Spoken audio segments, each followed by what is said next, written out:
Ay, magandang araw na naman mga kamigs. Ang gagawin natin sa araw na to, itong baragitid na kamantsili ay ililipat natin ito sa malaking lagayan.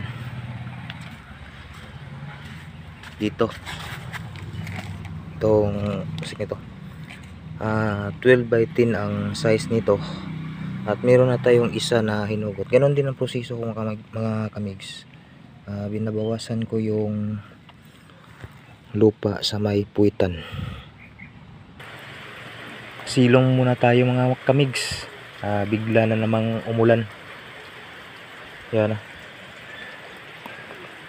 Dalawa lang ang natapos natin.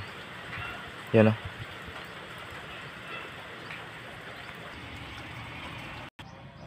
Nawala na ang ulan mga kamigs. Patuloy natin ito. Yan na po mga kamigs. Yan. Ayan na mga kamigs, natapos na natin ang paglilipat po sa ating halaman na baragitid na kamantsili. Yan. Kaya hanggang dito na lang mga kamigs. Ingat. God bless. Mabuhay.